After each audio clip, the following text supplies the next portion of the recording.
Welcome to our series featuring the audio edition of my book Iris After the Incident, narrated by Rachel Coates. A playlist with all the chapters in order is on the Romance Class YouTube channel. Our writer community turns 10 in 2023, and if you're just discovering us now, there are many more romances to read at romanceclassbooks.com. Content warnings are mentioned in Chapter 1 and are included in the description for this video. Chapter 17. No lunch today, unfortunately, Matilda told me when we saw each other at the pool that Saturday. Everyone else is busy. No problem, I said, adjusting my bikini top as I waded in from the shallow end. I'm hanging out with Gia later anyway. That's great. Matilda slipped her sunglasses on, and it looked like she was back to tanning and sipping a fruit shake in a white takeout cup at the same time. I dipped into the water and did a lap. When I surfaced, she was sitting back up again, looking at me. You two are okay, right? She asked me. You and Gio? We're awesome. I'm glad. What are you worried about? Oh, just that you two had your 15 minutes of shame, and it might make other people think that they have the right to... comment? I raised an eyebrow at her. It wasn't just 15 minutes. You know what I mean. But thank you for trying very hard not to comment. It's none of my business, but you're my friend now, and I protect my friends. Is there something I need protecting from? Matilda's laugh came out like a snort. The world in general? That's a lot of enemies. It did feel that way sometimes, and I was glad that someone else understood. I was glad that the guy I was seeing also understood. Maybe this was what Janine was describing when she said I deserved to be around people who got me. I didn't think it was going to be soon, or at all possible without compromising. The ignorant and judgmental aren't even worth elevating to the level of enemy, she said. But anyway, my friends tell me I'm the fighting sort. I keep acting like I have something to prove. You don't have to, but yeah, I'm here for you. I gave her a thumbs up and continued with another lap. Matilda's philosophy, I could see, was justice. She had something taken away from her, and she needed to get it back on her own terms, so she would feel closure. Sometimes I wish that I could be that person, that no one singled out, that no one used as an example or a cautionary tale. Good luck. We could only move forward. So, Saturday football. The way Gio mentioned it, it was like kids kicking a ball at the empty lot down the street, which was technically true, but empty lot was a fenced outdoor field with artificial turf. Down the street was within the NV Park complex, and kids were athletic guys and girls in their 20s, everyone seemingly above average in terms of attractiveness. He didn't ask me to sit through the entire thing. In fact, the specific instructions were to pick him up sometime after 5 and possibly catch the end of his Saturday football game. I approached the fence carefully, looking for the entrance, and saw a portion that opened like a door. I recognized some of the people from the different NV Park towers. I figured that people who lived here would be using the field or form some kind of league, but they didn't have uniforms. Like that guy who looked like he was from Tower 3, like us, he was in white, and another guy was in blue. Both of them seemed to be teammates with Gio, in red. Good thing they knew what they were doing and weren't confused by the lack of labeling. This is so college, I thought again, for the first time as I reflected on this thing with Gio. Bradley was in the music org, and more than once I waited outside the meeting room for him to be done with whatever assembly. He did the same for me. That semester I took a late afternoon tennis PE class. Like I'm dating the football star. I spotted him, my guy, among the other players. Sweaty, his shirt smeared with a diagonal of dirt. If the experience hanging out with him in the daytime was new, so was this one. Seeing him with people. We were too proud of being self-identified runaways. I took for granted that he could be among people and function. Did he see me the same way?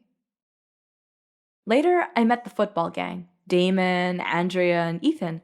I smiled and shook their hands and braced my perv detector senses. These were Gio's friends, and yeah, they probably knew who I was and what had happened. It was always better to assume anyone new I met had seen the video, My nerves were steeled and ready. Ethan's the guy I know from college and the engineering org, Gio said. He had 9J before me.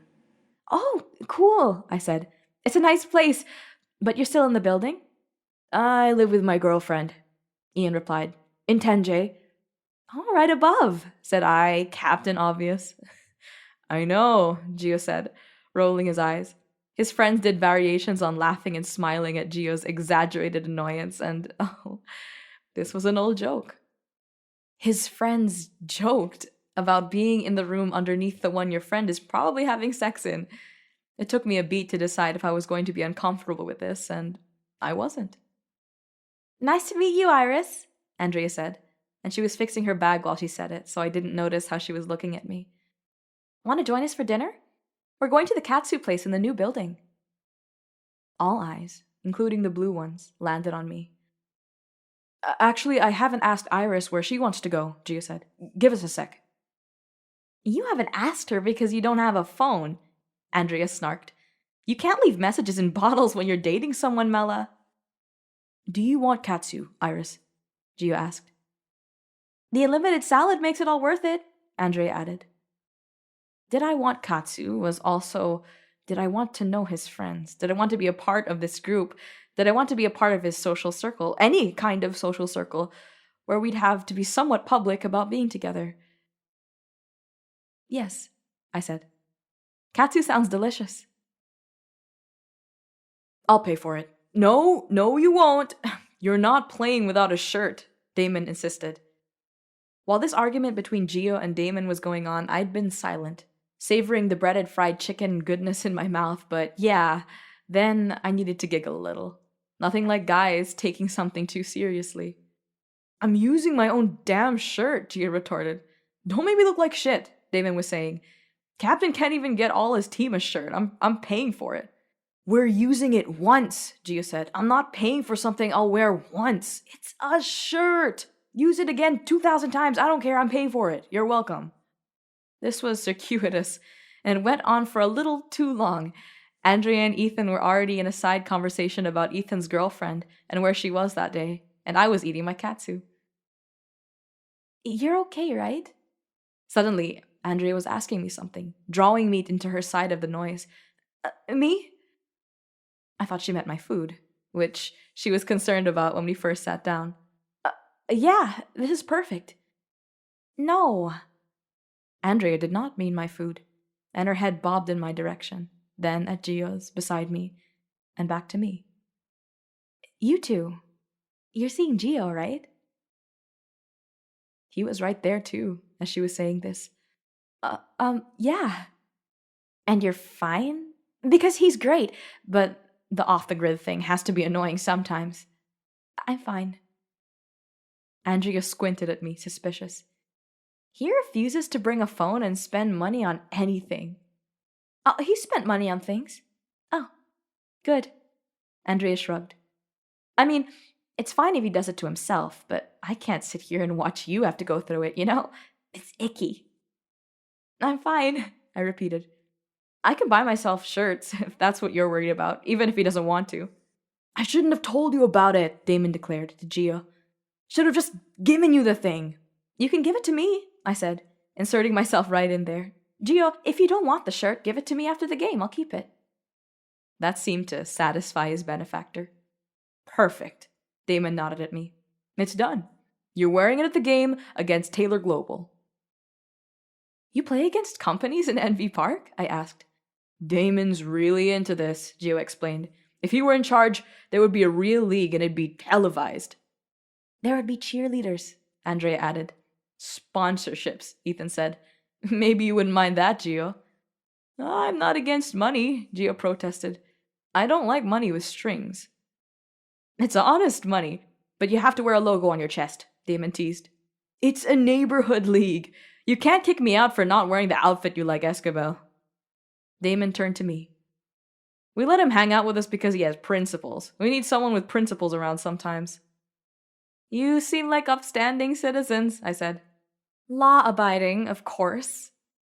Andrea was just as cheeky as her boyfriend, if not more per square inch because she was shorter, but definitely the poster children for questionable decisions.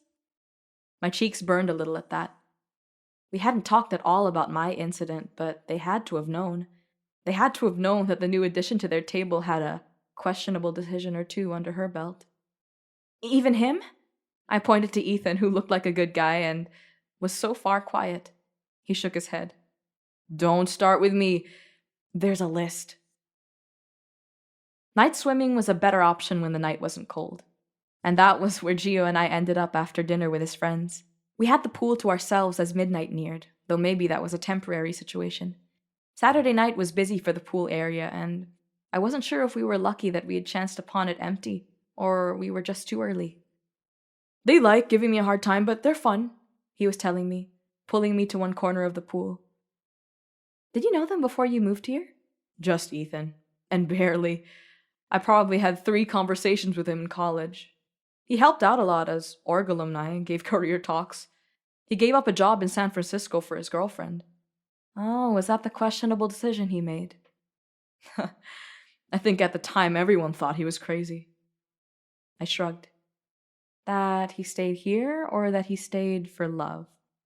He did say there was a list. Deeper we went, and the corner he chose was the darker side of the pool, water coming up to my chest. He bent his knees and sank in, his bare shoulders just making it above the surface. It brought us face to face, eye to eye. He had to know how I felt about those eyes. I kissed him, teeth pulling at his bottom lip. My arms went around him, and we waded further into the corner, exploring with our mouths and hands in water, and in the dim light. I didn't know how nervous I'd been about meeting more of his friends until now that it was over, and I was relieved that they were, well, I wasn't sure what I'd been expecting. He spoke about his family and that world they lived in as if they were evil creatures, and I didn't think I'd be meeting pleasant people at all from his side. But the NV Park friends were pleasant and welcoming, and I didn't feel judged. I was happy for him. Happy that he had this support system, even if he was deliberately living the way he was. How lucky for him to have stumbled upon this. Lucky for me to have stumbled upon him.